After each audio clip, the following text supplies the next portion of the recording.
Hey guys, today I'm going to talk to you about my nutrition before I got pregnant. About 7 to 8 months before I got pregnant, I started YouTubing pre-pregnancy diet all the time, and this is where I got pretty much all of my information. One video I found really helpful was Mama Naturals supplements I take during pregnancy, and I also confirmed these supplements through blogs like Wellness Mama, who is another natural mommy pregnancy blogger, and then other vloggers out there. There's so many, and they're really, really, really helpful. Okay, so before I show you my supplements, I know that they're really expensive and that they add up, but I promise if you look for stuff that's on sale, it is such a good investment and it lasts a really long time. I personally go to Sprouts Vitamin Extravaganza, which happens 4 times a year, and you get 25% off all vitamins plus an additional 10% off if you spend over $100, which is easy to do when you're buying like good organic vitamins and minerals, which you should always do. Okay, so the first is a food-based prenatal. It's important not to do the synthetic kind. It's better for your body if it's food-based, so your body is more inclined to it. It's more natural. These are just different ones that I've taken. My Kind Organics. I just buy whatever is on sale that month. Mega Food Baby and Me, Vitamin Code Raw Prenatal, and I know there's more, but these are the 3 I have. Yes, I know I have 3 because I can't pass up a sale when I see something at the grocery store. Vitamin B Complex. These are 2 different brands that I have taken. It's really important for you to get folate into your body before you get pregnant. It prevents birth defects like spina bifida, among other things. And it's important not to take folic acid, which I didn't know until I started YouTubing. I actually took just regular folic acid, but it actually increases your risk for breast cancer. So folate is the way to go. A probiotic is something that is recommended all around because our soil is not as nutrient rich as it used to be. So our food, depletes our body. Basically, we need probiotics. I always buy them at the Sprout sale because probiotics can be really expensive. But if you get the liquid probiotic, it can be like $14 for that month, and they sell it at Whole Foods, so I know it's legit. Personally, that's what I would recommend. Oh my goodness gracious. Okay, cod liver oil is something that everybody, all the natural pregnancy mom people took, and it's Green Pasture brand that's recommended. This is intense.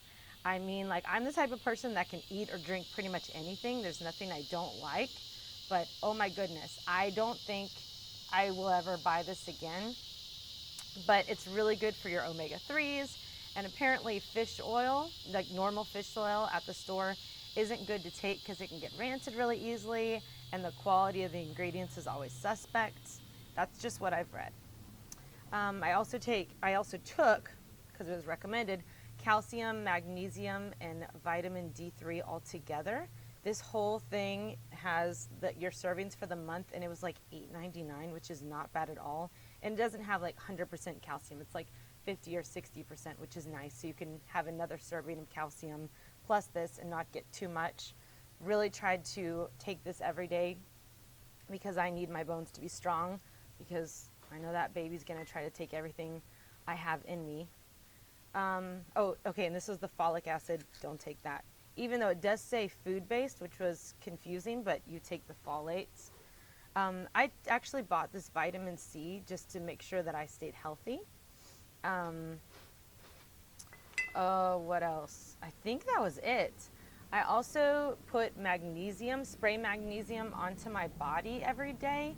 You just do a couple sprays and just rub it in. I got this from the book Beautiful Babies. They really recommended it, and there's been several books and blogs written about this. And I took it because it's supposed to lessen your morning sickness. I don't know if that's true because I still had really bad morning sickness, but I might have had like double the morning sickness. I don't know because this is my first pregnancy. For the foods that I ate before I got pregnant, I got that information from Mama Naturals What to Eat If You Want to Conceive Naturally YouTube video, as well as the book Beautiful Babies. So all of these sources told me to eat organic meat and chicken, because that's where all of the antibiotics and the hormones go into primarily, is meats and chickens. So it's really only like $2 to $3 more per item. So it maybe ends up being like $12 more at checkout. And if you just don't do takeout for the week, it actually ends up probably being like less expensive if you just kind of eat your organic at home during the week. Also, to do full fat dairy, I would drink whole milk. There's actually a Supernatural brand. It's like super duper creamy. It was delicious.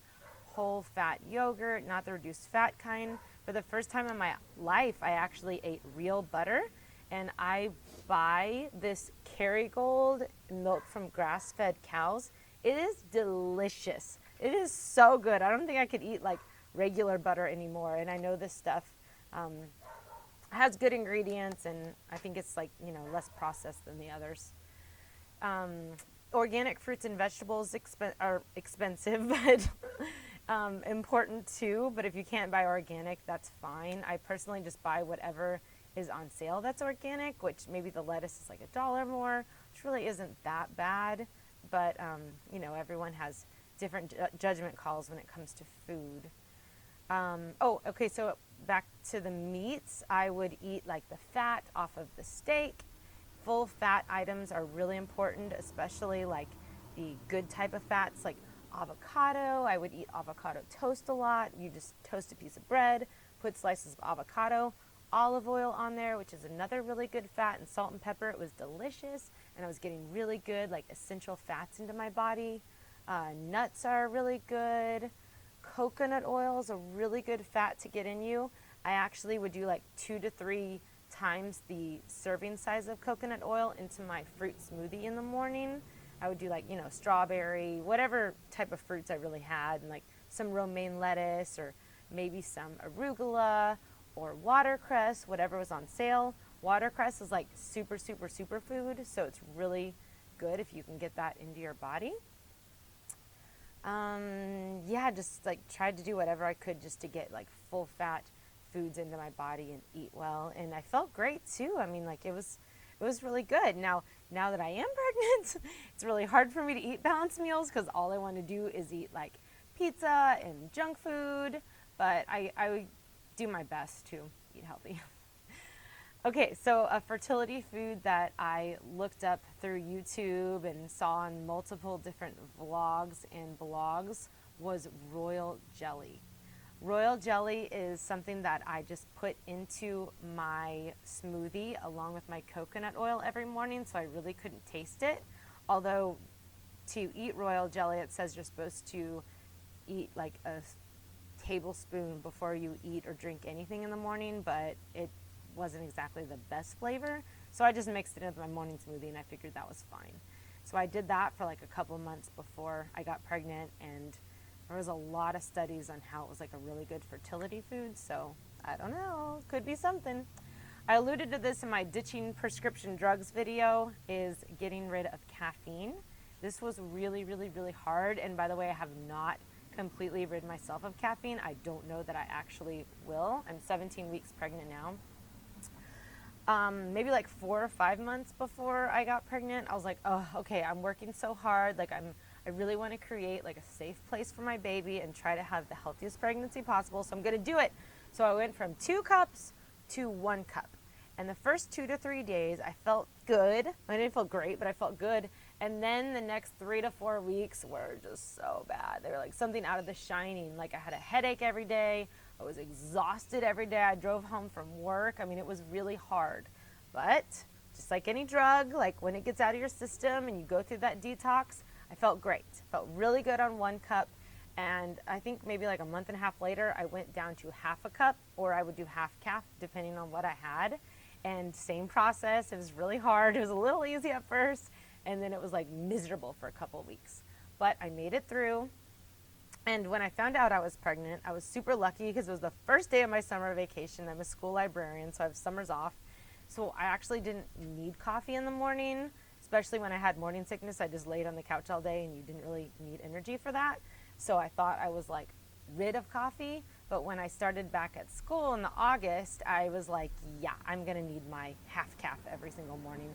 So I still drink half a cup of coffee. I think I'm okay with that. My husband really isn't okay with it. He still gets mad at me, but I need it. And I try not to eat chocolate, and I don't drink soda, so I try not to get any more caffeine in me. Okay, so that's kind of what I did before I got pregnant. It might seem like a lot of work, but it was really fun knowing that I was kind of creating like a safe and as healthy as possible, as healthy as I thought possible environment for my precious baby. And it worked. I mean, in combination with other things, but I got pregnant, and so far it's been a healthy pregnancy. So thanks for watching my video.